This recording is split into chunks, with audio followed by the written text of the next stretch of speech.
Welcome to the Weekday Report for Friday, August 29th. I'm Jeffrey Zampanti. Here's a brief look at the news. City officials remain optimistic on the future of downtown, with a development plan calling for an extension of the streetcar, an indoor harbor market, and new residential rental housing. Area political and business officials met Thursday morning to discuss future plans and review their progress over the past year and a half at the second annual State of Downtown session at the Women's Club of Kenosha. Leaders emphasized the importance of branding the streetcar as a marketing tool and unveiled a new catchy jingle reminding locals of the dining, shopping, and entertainment venues located downtown. Part of the downtown plan involves an increased Wi-Fi presence, as the County Executive Office has renewed its push to bring free wireless internet to the area. The county has asked the city to partner with a less expensive plan that still covers the same boundaries.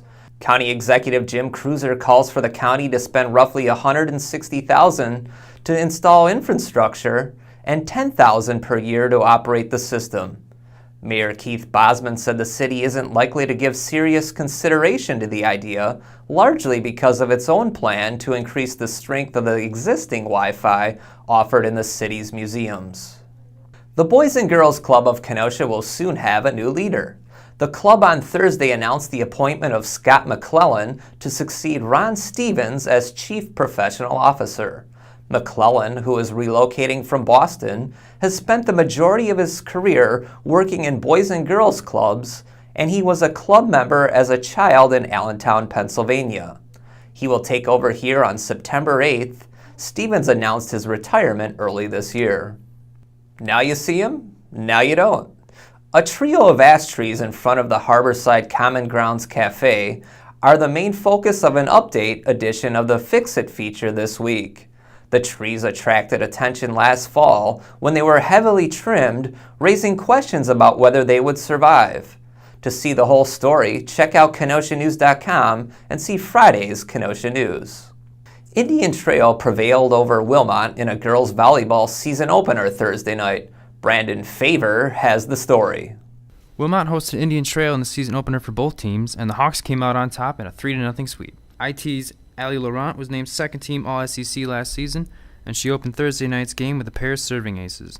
The experienced IT lineup made quick work of Wilmot. The scrappy Panthers fought hard, but unforced errors hamstringed Wilmot's offense all night long. Both teams will compete in tournament play this weekend. Wilmot will host a 7-team tournament on Saturday, and Indian Trail will head to Wisconsin Lutheran. Brandon Faber, Kenosha News. What's trending today? Some say summer has ended once Labor Day rolls around and meteorological summer concludes at the end of August. But the calendar lists September 22nd as the end of summer, and September can be one of Kenosha's most pleasant months. When do you feel like summer is over? Tell us on our Facebook page. Up next is Joe Potente with Facebook feedback.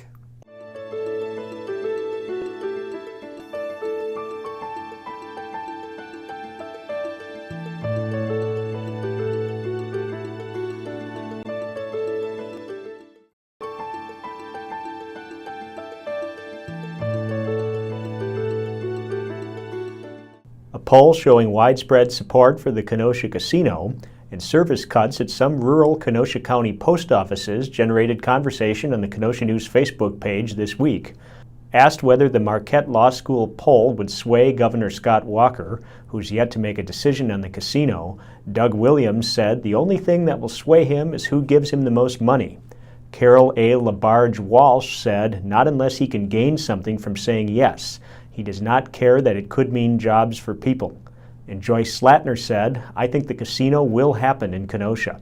Asked whether small rural post offices still play a relevant role in people's lives, Craig Hunt said, they are pretty much a thing of the past. I use them to drop off packages, but they will pick up for free if I so choose. Melissa Pritchett said, I doubt people in Powers Lake want to drive to Kenosha to go to the post office. Then again, how often do you go to the post office? Personally, I haven't stepped foot in one in years. And Mark R. Walkowski asked, what's a post office? To add your voice to the conversation, check out facebook.com/Kenosha News. For the Kenosha News, I'm Joe Potente. Thanks, Joe. Now here's a look at what we're working on today. Bill Seal has a back-to-school Q&A with new Kenosha Unified Superintendent Sue Savaglio-Jarvis. And Jesse Tuttle has this week's Sunday Choice feature, an in-depth look at geocaching.